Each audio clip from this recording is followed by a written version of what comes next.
Selamat pagi pemirsa, kembali bersama kami dalam Warta Komunika yang menghadirkan informasi aktual, faktual, dan inspiratif seputar berbagai peristiwa di Kota Bogor dan sekitarnya. Sejumlah peristiwa penting mewarnai pekan ini, mencakup perkembangan pendidikan, hiburan, dan teknologi. Seluruh informasi kami hadirkan secara berimbang, aktual, dan terpercaya.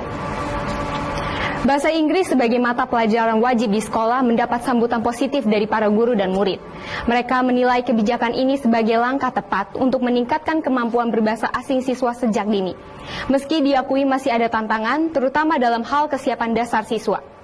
Harapan besar disematkan agar kebijakan ini tidak hanya berhenti sebagai wacana, para guru pun menyatakan tidak keberatan, mengingat pentingnya bahasa Inggris sebagai bahasa internasional. Lalu, bagaimana tanggapan para guru dan siswa di lapangan? Berikut laporan reporter Sadrina Aulia langsung dari di sekolahan Al-Ghazali, Kota Bogor.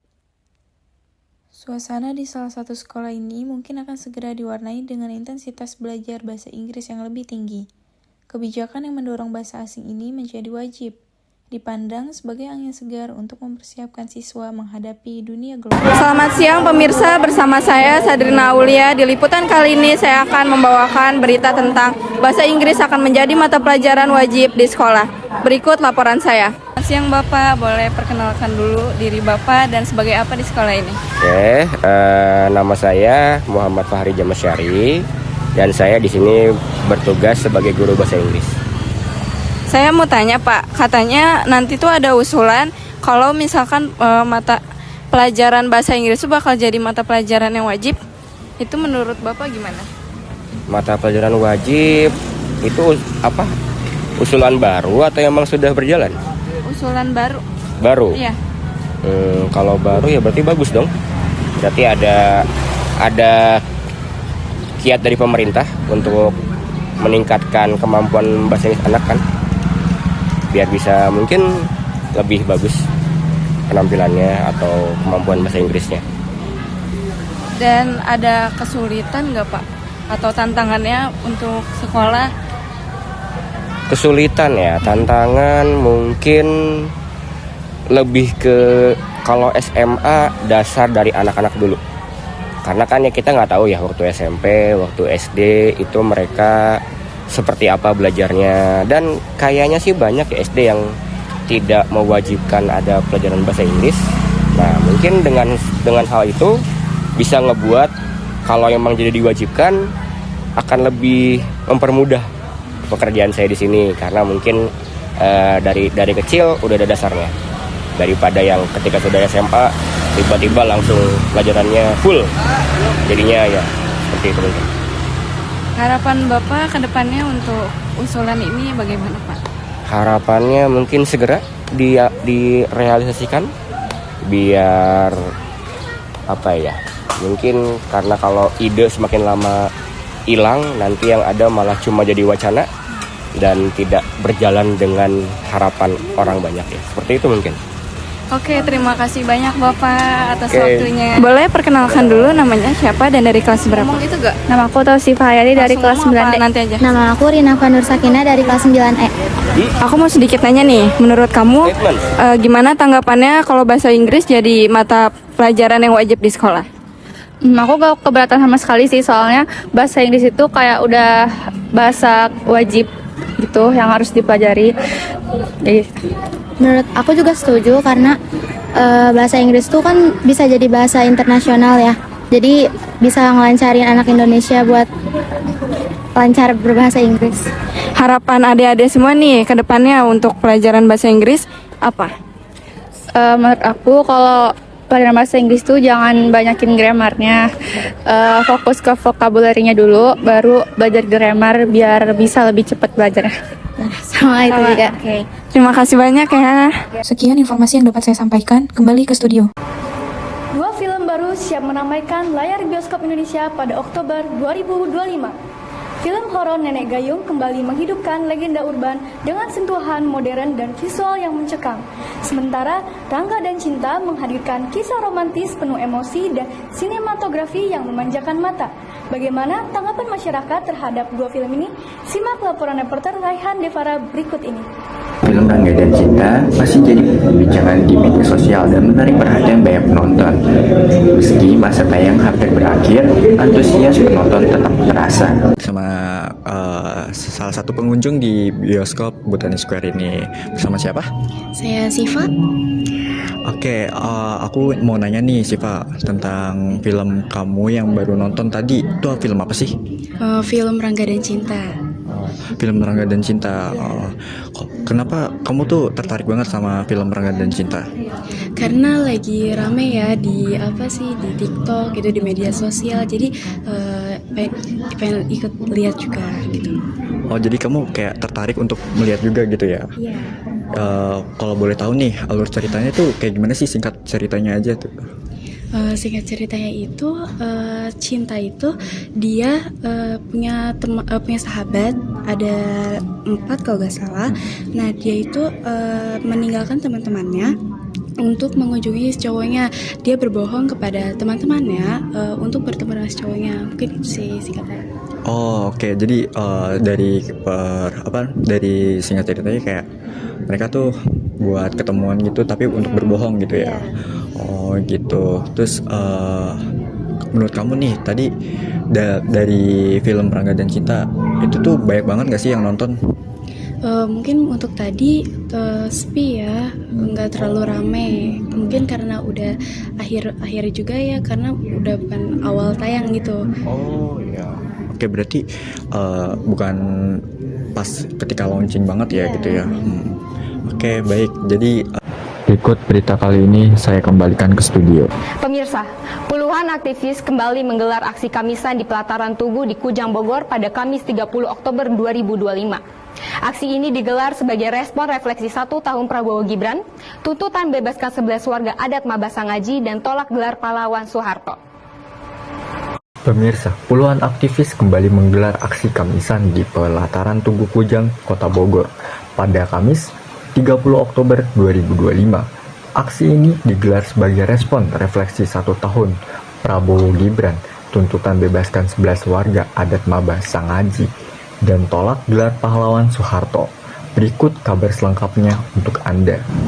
Saat ini saya sedang berada di Tugu Kujang bersama Kak siapa? Halo, nama aku Guntur. Oke, bersama Kak Guntur. Aku mau nanya nih, aksi dari Kamisan ini, isu yang diangkat tuh isu apa sih Kak? Sebelumnya buat teman-teman atau kawan-kawan yang kurang paham apa sih aksi Kamisan itu, kenapa sih selalu di hari Kamis dan menggunakan payung hitam atau pakaian hitam-hitam ya gitu.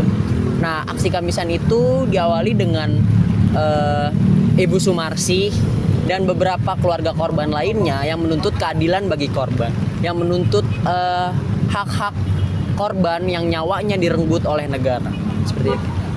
Oke, menurut kakak nih, aksi Kamisan ini wajib nggak sih diikutin oleh mahasiswa lainnya?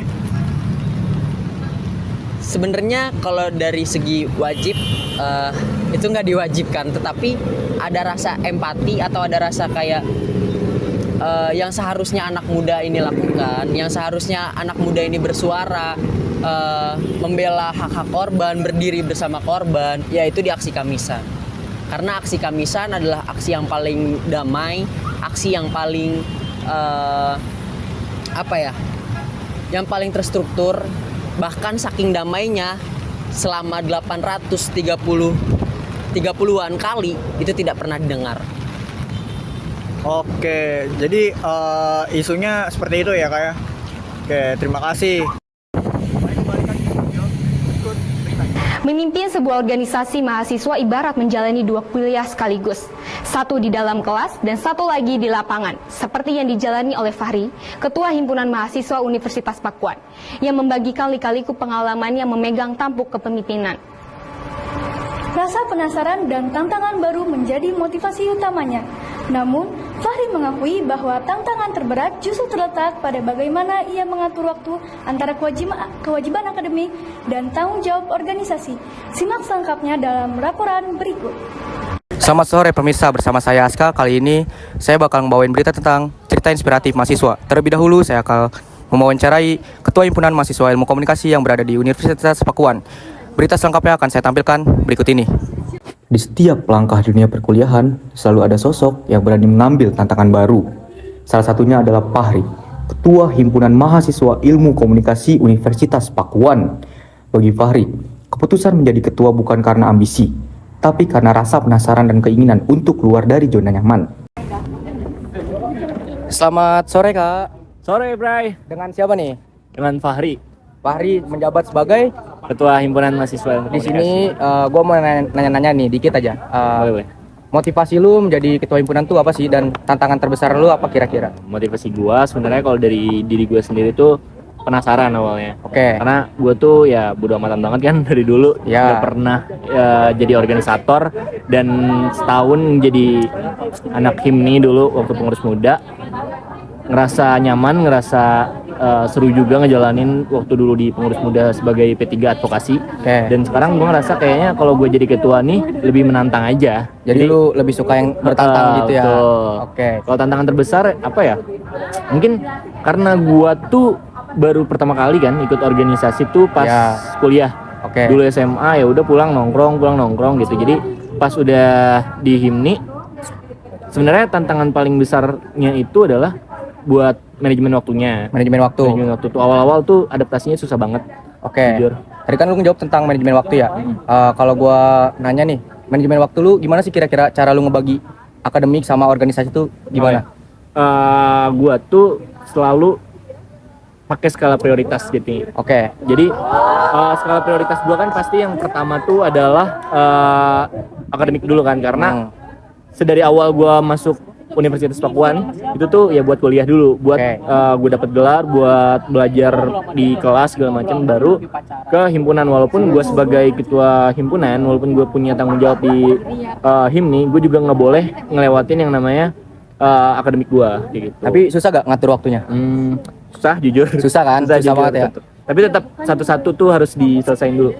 Jadi kalau gue tuh kadang pakai jadwal dulu nih. Misal dalam seminggu ini gue bakal ngapa-ngapain, ada kelas di hari apa, terus juga ada tugas di himpunan tuh ngapain aja. Jadi gue bagi-bagi dulu nih, gue harus kemana kayak gitu. Oke, pertanyaan selanjutnya nih, mungkin buat para mahasiswa yang pengen jadi kayak lu, jadi ketua organisasi atau ketua klub, itu gimana sih pesannya dari lu? Apa ya, mungkin BBM-nya ya yang penting belajar aja sih, banyak belajar, dan juga cari-cari pengalaman dulu. Dan pas udah jadi ketua ya jangan puas. Kita juga tetap cari pengalaman, tetap harus cari wawasan yang luas di luar. Bahkan di dalam kampus pun banyak yang harus dicari pembelajaran. Berarti ketika lu menjadi ketua tuh jangan kayak ngerasa, gue udah jadi ketua nih, gue bisa ngapain aja. Jangan kayak gitu. Karena dari awal gue jadi ketua pun gue ngerasa kadang masih banyak yang lebih pinter. Bahkan gue kadang ngerasa insecure, ngerasa kayak wah kayaknya sebenarnya banyak gitu dari mahasiswa tuh yang lebih kompeten sebenarnya daripada gue. Tapi ya udah, gue ngejadiin itu bukan sebagai alasan buat gue insecure, tapi alasan buat gue motivasi gue gitu, buat lebih belajar lagi, lebih mencari pengalaman lagi, mencari wawasan lagi kayak gitu. Gitu aja sih gue nanya-nanya. Thank you ya Bang Pari. Thank you Bang Pari. Jadi di berita kali ini kayak gitu aja yang bisa gue tampilin. Terima kasih. Masalah keuangan kembali muncul di kalangan mahasiswa, di mana saldo rekening yang awalnya mencukupi di awal bulan dapat menipis dalam waktu kurun dari 2 minggu.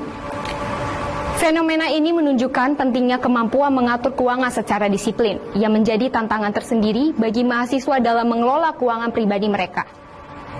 Siang pemirsa, bersama saya Muhammad Rizky. Di liputan kali ini saya akan membawakan berita tentang tips mengatur keuangan dari mahasiswa. Terlebih dahulu saya akan mewawancarai salah satu mahasiswa yang ada di Universitas Pakuan.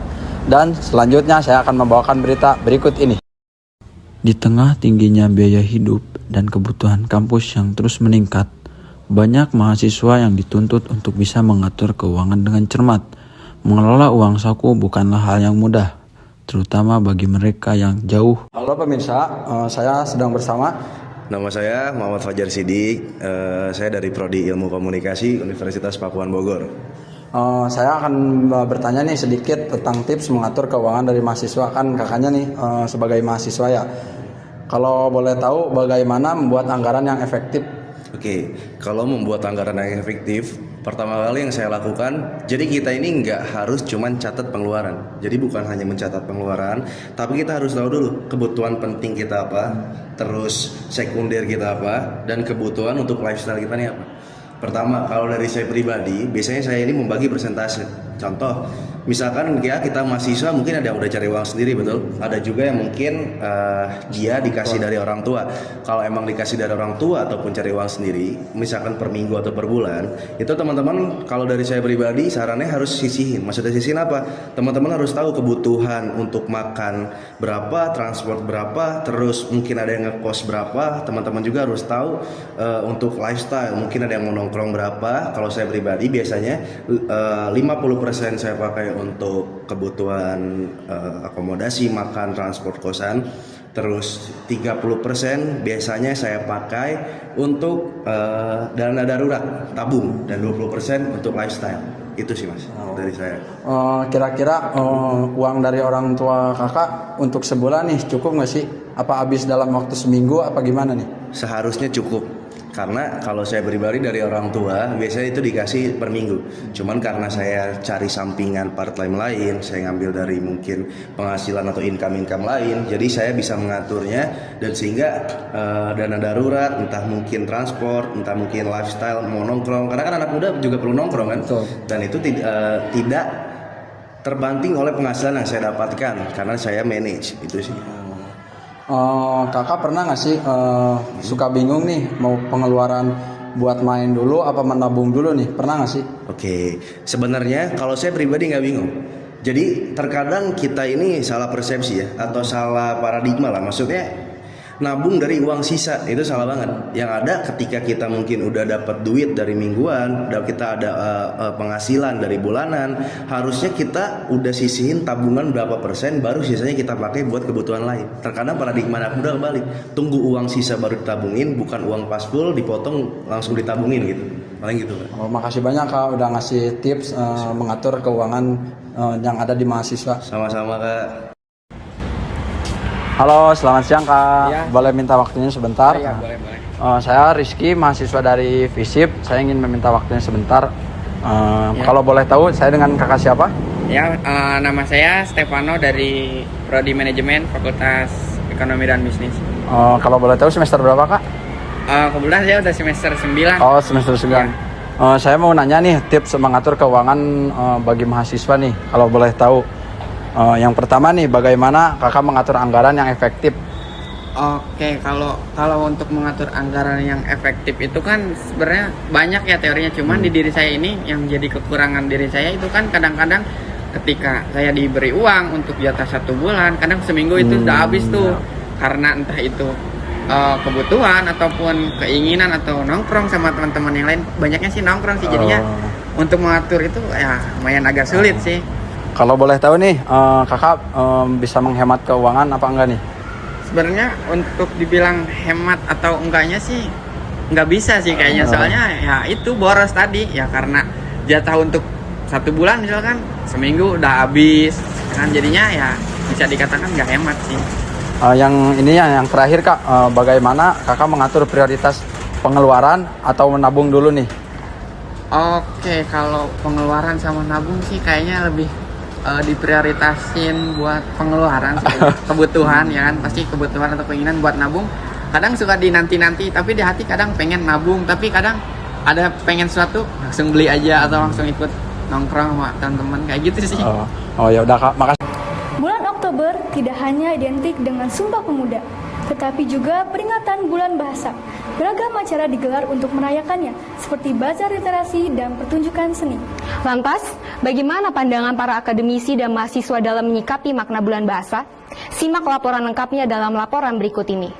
Selamat siang pemirsa, kembali lagi bersama saya Yasinta Saumarisa. Di liputan kali ini saya akan meliput tentang Bulan Bahasa, di mana kita ketahui sendiri Bulan Bahasa selalu diperingati pada bulan Oktober dengan kemeriahan berupa pameran atau pertunjukan atau apapun itu yang berbau dengan Bulan Bahasa. Nah, sekarang saya ingin tahu bagaimana pendapat para ahli dan juga pendapat para mahasiswa tentang bagaimana mereka memaknai Bulan Bahasa itu sendiri. Masyarakat diharapkan dapat memaknai bulan bahasa sebagai momentum untuk memperkaya dan melestarikan bahasa Indonesia melalui penggunaan yang tepat dan kreatif, baik dalam bentuk tulisan maupun lisan. Dengan demikian, kita dapat memperkuat identitas bangsa dan mempromosikan kekayaan budaya Indonesia kepada generasi muda dan dunia internasional. Sedang berada di perpustakaan FISIP, di sebelah saya sudah ada Ibu Tari sebagai kepala perpus di FISIP. Nah, Ibu, saya mau nanya gimana sih Ibu pendapat Ibu untuk memaknai bulan bahasa itu sendiri gimana? Bulan bahasa sekarang kan bulan Oktober ya. Pas kebetulan bulan Oktober memang bulan bahasa ini dijadikan resmi sebagai kelahiran bahasa Indonesia sejak dikumandangkannya tanggal 28 Oktober 1928 ya, Sumpah Pemuda, berkaitan dengan Sumpah Pemuda. Jadi itu kita memaknai sebagai masyarakat Indonesia pada umumnya, kita mahasiswa, saya karyawan itu harus bangga dengan bahasa sendiri, bahasa persatuan Indonesia, karena kita kan negara kepulauan, berbagai macam budaya dan adat istiadat, bahasa agama yang paling banyak juga, dan itu bahasa Indonesia pemersatunya. Oke. Nah, kalau menurut Ibu sendiri, Ibu pandangan Ibu gimana sih melihat kaum muda, kaum Gen Z lah sekarang atau mahasiswa-mahasiswa di sekarang ini terkait literasinya Ibu di Indonesia ini gimana? Pertama, ketika teman-teman mahasiswa FISIP di luar FISIP yang suka ke perpustakaan itu cukup banyak, dan tiap harinya memang mereka ketika kelas kosong biasanya mereka datang ke perpustakaan, entah dia baca apapun, dia random bacanya. Kadang-kadang di luar, dan saya menyediakan beberapa buku yang memang di luar humaniora. Jadi agar mereka juga memahami bahwa tidak hanya humaniora isunya, agar mereka juga paham gitu, teman-teman mahasiswa yang di FISIP. Kalau untuk masyarakat luas pada umumnya, saya sih berharap gitu ya, masyarakat beberapa tempat spot di Kota Bogor misalnya, Kota Bogor sendiri gitu ya, kan ada perpustakaan daerah ya di situ ya. Nah, itu sebetulnya bagus untuk memfasilitasi masyarakat agar bisa datang dengan bebas, memanfaatkan ruang baca, memanfaatkan literasi di sana, karena di sana banyak banget acaranya. Gitu, nggak cuma ruang baca aja, tapi ada diskusi, ada seminar. Mereka suka membuat acara itu free, dan kita bisa lihat agendanya.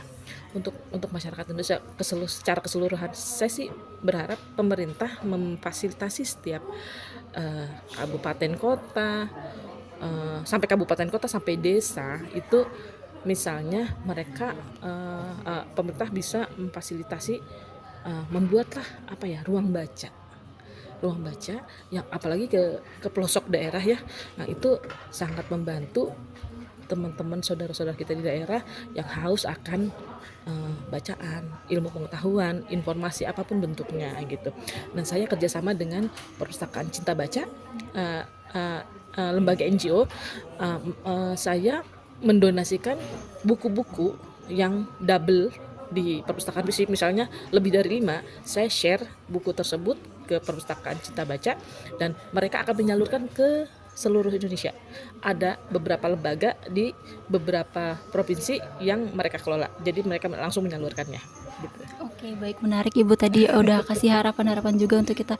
Nah, mungkin pertanyaan terakhir nih Ibu Tari, Ibu punya tips atau trik apa enggak sih untuk supaya anak-anak muda ini gemar membaca Ibu?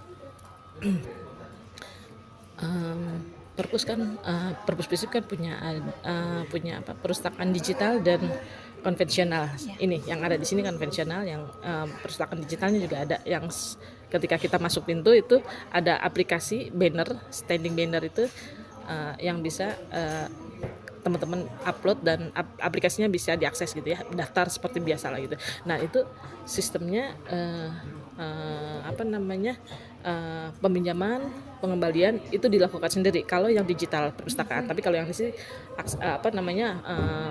layanannya masih manual, langsung gitu ya. Nah, saya jadi ngeblank tadi apa? Gak apa, tips sama triknya supaya kita gemar membaca. Saya di sini selalu melihat ke toko-toko buku Gramedia, terutama Gramedia. Sering banget kan mereka Bapak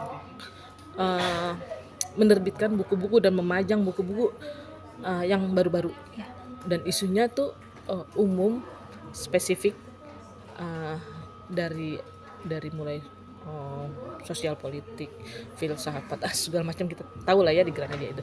Nah, biasanya saya membeli itu. Sampai komik, manga saya beli itu. Sampai yang receh saya beli itu. Karena apa? Teman-teman mahasiswa hobinya kan nggak melulu untuk mendukung proses belajar mereka, tapi kadang-kadang mereka butuh entertain, kayak komik, manga yang receh-receh gitu, yang novel-novel receh gitu. Saya sediakan itu. Mulai dari situ biar teman-teman menyenangkan. Di perpus FISIP ada ini loh. Nah, itu yang kedengeran sama saya. Di perpus ada itu yang nomor 7. Sekarang udah nomor 13 ada. Semacam itu. Jadi saya ingin teman-teman mahasiswa yang kan saya suka tahu ya. Beberapa teman-teman yang jarang masuk sini, saya tahu wajahnya. Jadi saya suka tembak langsung. Main ke perpus. Saya punya ini main ke perpus. Dan saya menyediakan beberapa buku yang dabelannya lebih dari 5, saya simpan di luar. Itu free, boleh teman-teman ambil. Oke, baik. Sejauh ini itu. Terus kemudian kalau misalnya teman-teman masih punya tugas, saya suka ikut campur. Ada masalah apa? Ini Bu, gini. Jadi saya suka ikut nimbrung. Kasih poin-pointer aja. Terus kemudian kalau teman-teman mahasiswa yang lagi skripsian, saya suka tanya untuk interview kebutuhan mereka dan penyediaan buat perpus ini. Misal dia cari buku untuk mendukung skripsinya itu, tapi nggak ada di sini. Jadi saya bikin pengajuan, saya beli. Entah itu online, entah itu langsung beli. Jadi itu terfasilitasi ya teman-teman mahasiswa yang cari buku yang nggak ada di sini. Jadi saya langsung jemput bola. Oke, baik. Itu. Ada lagi mungkin Ibu terakhir? Saya menganggap teman-teman adalah teman saya. Jadi saya tidak ada saya ingin ini jadi homey, cozy gitu. Jadi pengennya teman-teman rajin ke perpus tanpa harus takut atau apapun, silakan datang. Karena tidak ada jam istirahat Senin sampai Sabtu dan boleh siapapun. Ini terbuka untuk publik. Hanya saja yang boleh pinjam buku mahasiswa FISIP.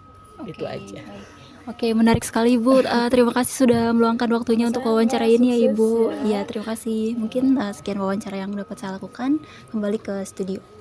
Oke, pemirsa, sekarang di sebelah saya sudah ada salah satu mahasiswa dari Prodi Sastra Jepang yang akan saya wawancarai. Kakak boleh diperkenalkan dulu namanya siapa? Nama saya Raditya Harisfatoni dari Sastra Jepang. Oke Kak Radit, boleh tahu nggak sih pendapat Kakak tentang bulan bahasa itu sendiri, maknanya gimana sih Kak? Makna dari bulan bahasa sendiri menurut saya itu bulan untuk kita menghargai dan memberikan nilai-nilai yang sepadan untuk bahasa-bahasa yang kita miliki dan kita pelajari. Selain itu kita juga berikan nilai norma dan sosial segala macam ya. Oke, kalau Kakak sendiri kan dari Prodi Sastra Jepang nih. Kalau dari Prodi Kakak sendiri ada nggak sih cara-cara Kakak pribadi untuk merayakan bulan bahasa ini Kak? Aku sih adanya mungkin baca buku, nonton film yang berbahasa juga, sama biasanya juga mendengarkan musik dan beberapa hal-hal kecil lain lah. Oke, baik, kayaknya cukup sekian aja. Terima kasih banyak Kak atas waktunya. Oke, terima kasih. Sekian berita yang dapat saya sampaikan. Saya kembalikan ke studio. Demikian rangkaian informasi yang telah kami sajikan hari ini. Saya Angelina Ursulada Gomez. Dan saya Bilkis Pratiwi. Terima kasih telah menyaksikan Warta Komunika. Sampai jumpa dan selamat beraktivitas kembali.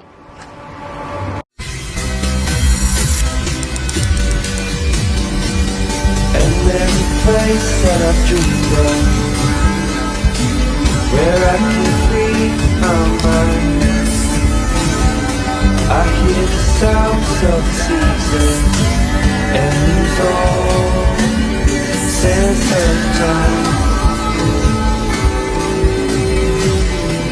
I'm moving far away to a sunny place where it's just you and me. Feels like we're in a dream. You know what I mean. Ini juga sekalian gue lagi siaran.